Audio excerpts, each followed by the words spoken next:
Përshëndetje të nderuar zonja dhe zotrinj, ja ku po ritakohemi sërish me mua Tirona Lilin këtu në kanalin ton Rrëfi me jete për të ndarë letrën e radhës. Një letër që në fakt mua më ka emocionuar pafund, më ka përlotur pafund dhe është kjo shpresa e fundit që kjo nën e ka duke ia drejtuar këtë letër nuses së saj, do të thënë nuses të djalit.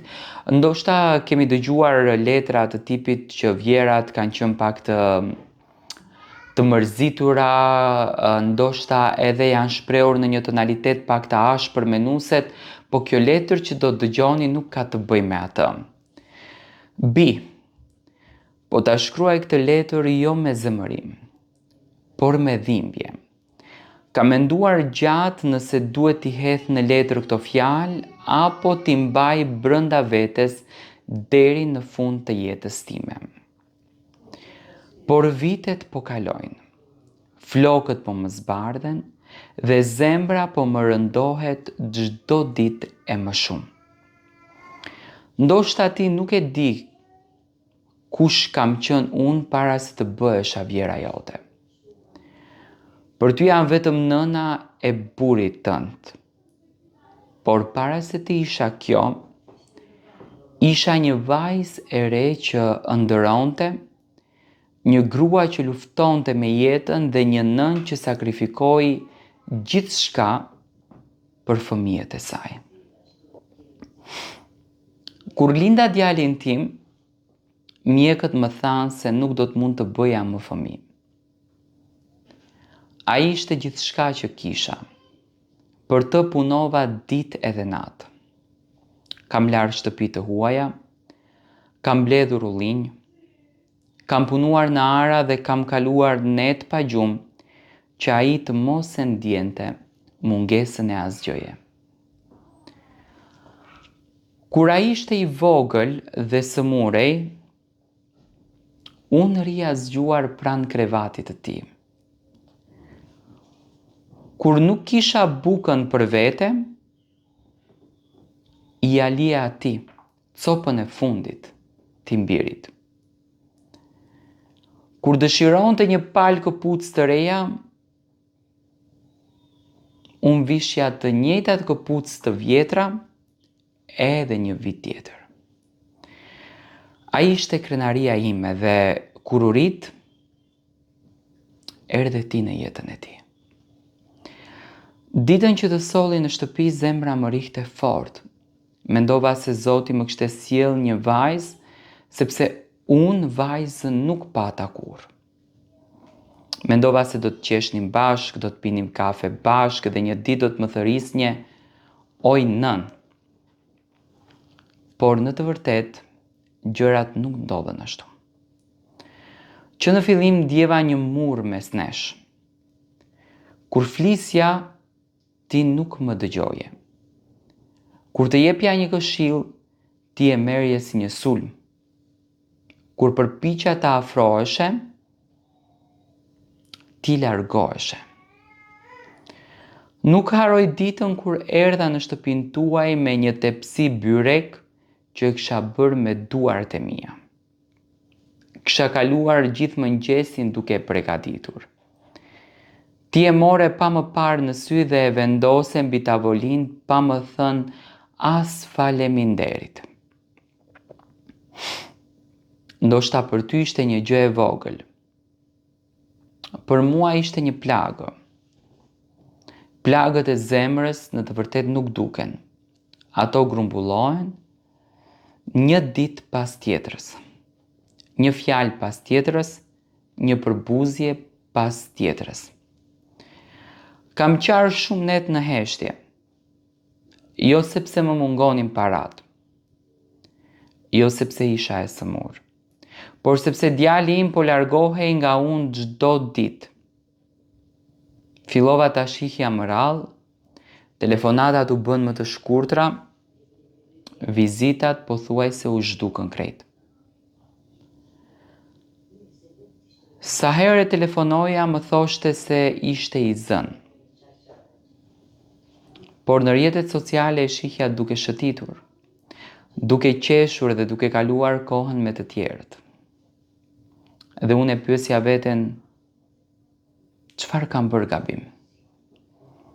Mos valle kam dashur shumë, mos valle kam mbrojtur shumë, mos valle kam sakrifikuar aq shumë sa e bëra të haroj vlerën e asaj që kishte.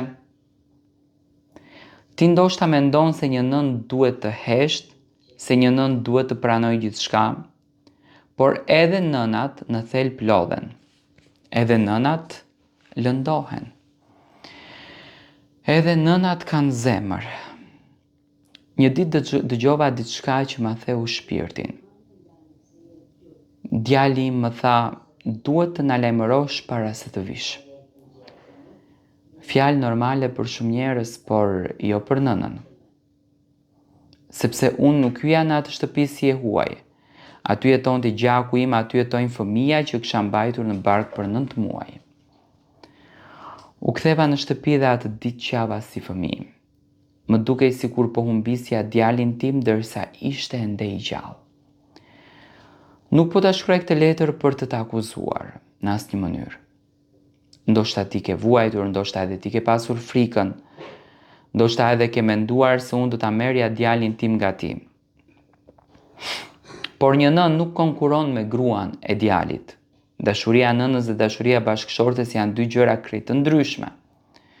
Unë nuk doja vendin tënd. Doja vetëm respekt, një telefonat, një buzëqeshje, një fjalë të mirë, asgjë më shumë. Sot jam plakur, ngjitem me vështirësi në shkallë, duart më dridhen kur mbaj filxhanin e kafes, ndonjëherë i pran dritares edhe pres të dëgjoj zërin e timbirit. Pres të hapet dera, pres të më kujtojnë, por ditët kalojnë. Javët kalojnë, muajt kalojnë dhe heshtja bëhet edhe më e rëndë. Një ditë unë nuk do t'jem më. Karigja ku ulem do të mbetet bosh. Fotografia ime do të mbulohet nga pluri. Dhe ndoshta atëherë do ta kuptoni se aq e shkurtër është jeta.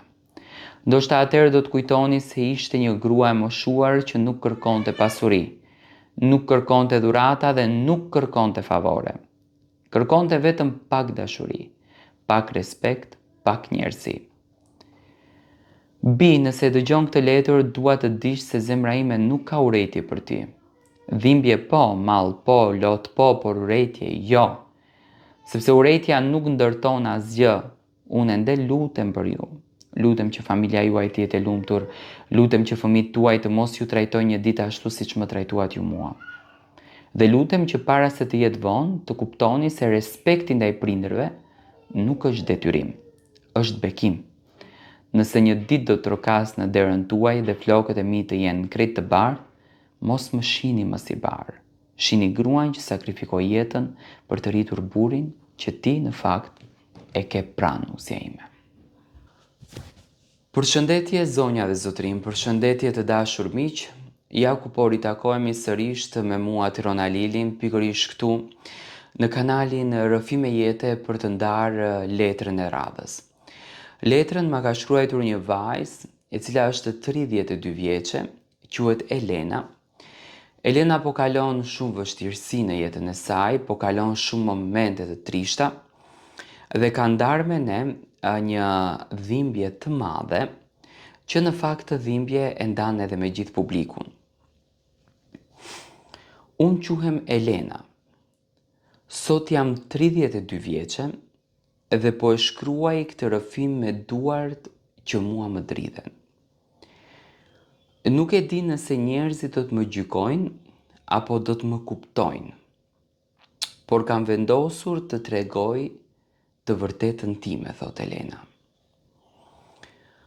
Nëse dikush do të më kishte thënë para disa vitesh se do të dashurohesha me një burr të martuar, do të isha betuar se kur nuk do të më ndodhte një gjë e tillë. Gjithmonë kam qenë kundër grave që hynin mes një familje. Gjithmonë thoja se nuk do të bëhesha kur arsyeja e lotëve të një gruaje tjetër. Por jeta Ndonjëherë të çon në rrugë që nuk i ke imagjinuar as edhe një herë. Isha 26 vjeçe kur unë e takova. Ai ishte i sjellshëm, i qetë dhe dinte të fliste jashtëzakonisht bukur. Punonim afër njëri tjetrit dhe çdo ditë pinim kafen bashk. Në fillim nuk e dija se realisht ishte i martuar. Nuk mbante unaz dhe nuk fliste kur për familjen e tij. Kur e mora vesh të vërtetën, ishte tepër vonë. Zemra ime ishte lidhur pas tij. Ai më tha mua, martesa ime ka vite që ka mbaruar. Jetoj vetëm për fëmijët. Unë i besova. Më tha se gruaja nuk e kuptonte. Unë përsëri i besova. Më tha se do të ndahej shpejt. Dhe unë përsëri i besova. Kaluan muaj, pastaj edhe vite. Unë prisja, ai premtonte, unë qaja, ai justifikohej. Sa herë i kërkoja të zgjidhte mes meje dhe familjes, ai më thoshte, pak durim, zemra ime. Dhe unë duroja. Ndërkohë familja ime ishte kundër kësaj lidhje. Nëna më lutej që unë të largohesha nga kjo lidhje.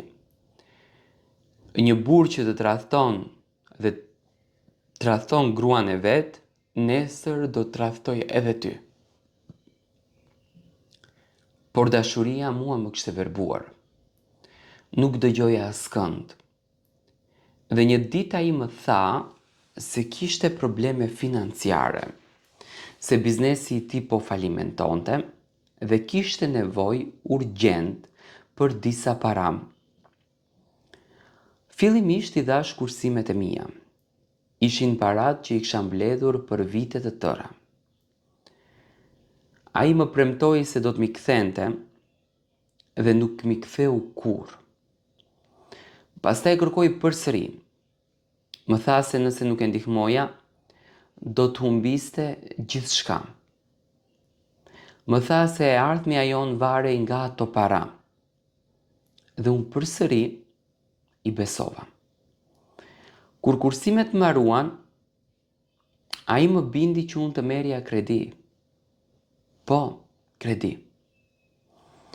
Sot më vjen shumë turp ta pranoj.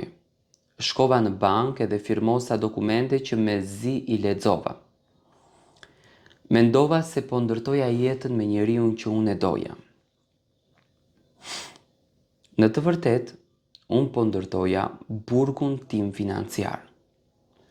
Muajt kalonin, këstet shtoheshin, borxhet rriteshin, ndërsa ai vazhdonte të jetonte me gruan e tij. Një ditë mora guximin dhe i kërkova të më tregonte datën e divorcit. Ai u zemërua dhe për herë të parë pash fytyrën e tij të vërtetë. Më tha se unë po i bëja presion, më tha se isha egoiste, më tha se nuk e kuptoja situatën e tij. Dhe atë natë unë qava deri në mëngjes.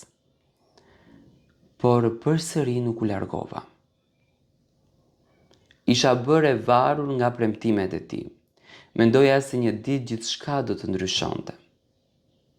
Pastaj ndodhi diçka që ma shkatërroi zemrën. Një shoq që më dërgoi fotografi. Ai ishte me grua në pushime, të buzëqeshur, të lumtur, si një familje normale. Ndërsa unë punoja 2 vende pune për të paguar kredin që kisha marrë për të. Atë natë ndjeva si kur dikush më kishte hequr tokën nën këmbë. E telefonova, nuk u përgjigj. E telefonova përsëri asnjë gjë. Dhe pas disa orësh më shkroi vetëm një mesazh. Do flasim më vonë. Ai më vonë nuk erdhi kurrë. Ditët u kthyen në javë, javët u kthyen në muaj, dhe ai filloi që të zhdukej. Telefonatat u ralluan, mesazhet u ftohen, premtimet pushuan, ndërsa këstet e kredisë vazhdonin të vinin çdo muaj. Isha vetëm, me zemër të thyer, me borxhe, me turp, me pendim. Dhe një ditë mora vesh se ai nuk kishte ndërmend të ndahej kurrë. Gruaja e tij nuk dinte asnjë gjë për mua. Familja e tij vazhdonte normalisht, ndërsa unë isha thjesht një kapitull sekret që duhej harruar. Mu de shumë kohë që unë ta pranoja të vërtetën. Nuk isha dashuria e jetës së tij, isha vetëm një aratisje nga realiteti i tij. Një vend ku ai vinte kur donte, një grua që e ndihmonte financiarisht dhe një zemër që e përdorte sa herë kishte nevojë. Edhe sot ende po paguaj kredin, kanë kaluar vite, shumë net pa gjumë, shumë lot, shumë vuajtje, por ka mësuar diçka që dashuria nuk duhet të të shkatroj, dashuria nuk duhet të të fusë në përborxhe, por dashuria nuk duhet të të kërkojë të sakrifikosh edhe dinjitetin tënd. Nëse një njeri të do vërtet, nuk të mban fshehur, nuk të premton vite. Dhe ky është realiteti.